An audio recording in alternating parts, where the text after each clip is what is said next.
The other thing that came to mind when you were talking is this like urge to Google, which I feel like many women in my age demographic have this really intense urge to Google if they're having a health related anxiety.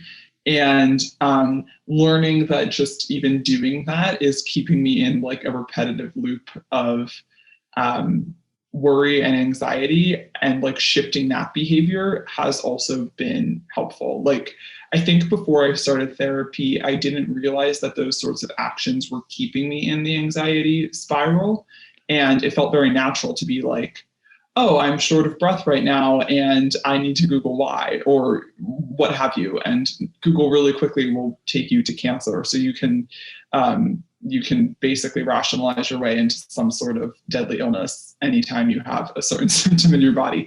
And so learning to like, if I'm feeling those sensations, unless I like really have good reason to think, I was exposed to COVID or whatever it may be, Googling or taking those sorts of actions is actually making the problem worse, and not giving me the relief that it feels like it will. Like, it feels like going and searching for something will give me some sort of relief from the concern, but it actually just keeps me in the spiral. Yeah, and the reason that it keeps you in the spiral is that it's reinforcing the idea that the thought is a threat in the first place. So if you're experiencing something, let's say you're a racing heart, and that's a sensation that's associated with your anxiety. If you think, oh no, what if a heart attack is coming?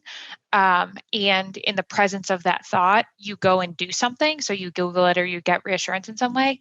You're telling your mind, whenever we have that thought, it's a threat. Do something about it, figure it out, solve the problem. You got to fix it. So, and when you teach your mind that, your mind's like, oh, okay, let me give you some more adrenaline. That's great. And then, so you're going to get more adrenaline, your heart's going to beat faster, you're going to have more thoughts about what it could mean, and then you have more urge to Google. So that's how those kind of avoidance or compulsions maintain the anxiety state in the first place. And so a big kind of technique to, or an important skill to develop is deciding, is my feared thought a problem to solve, or is it an uncertain thought to let pass? It's also called signal versus noise if you use like a radio analogy. So signal or problem solving would occur when you get a whoosh of anxiety and you get a thought, and it seems like something that you might not get in a whoosh of anxiety. Actually, it's something that has you can objectively do something about it, and you can actually answer the question.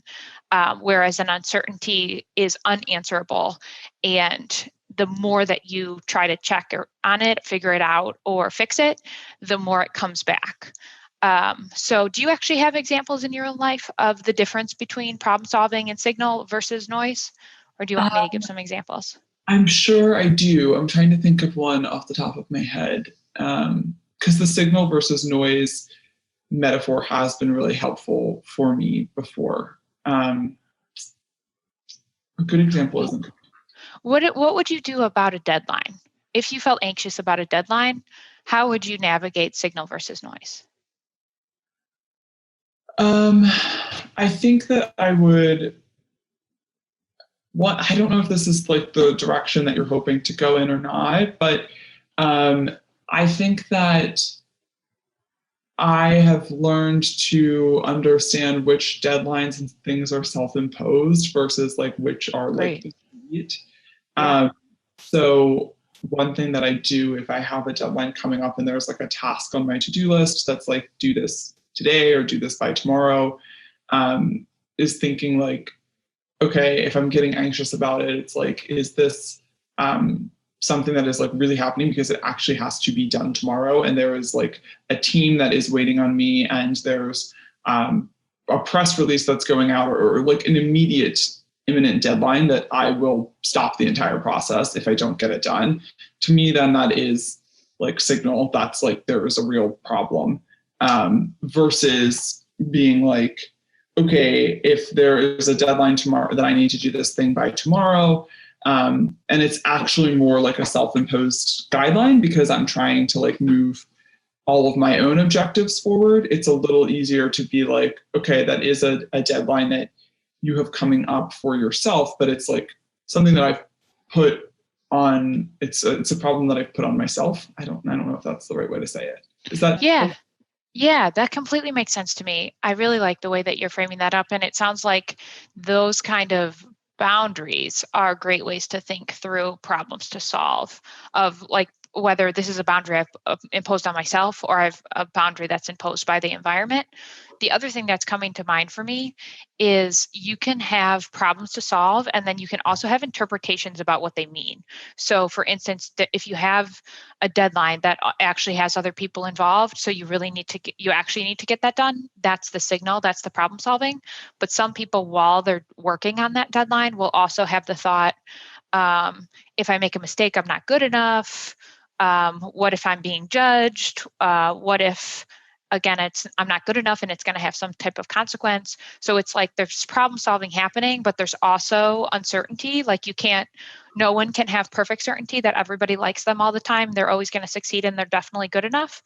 So that's another thing to watch out for, that if you're not avoiding your responsibilities. So, because avoidance and procrastination can be another symptom of difficulty differentiating between problems to solve and anxiety to let go of. But if you're actually going toward making that differential and going towards problems to solve, but you're still feeling really anxious persistently, even on tasks that you have confidence in, then the other thing to look at is how are you relating to the noise associated with those tasks?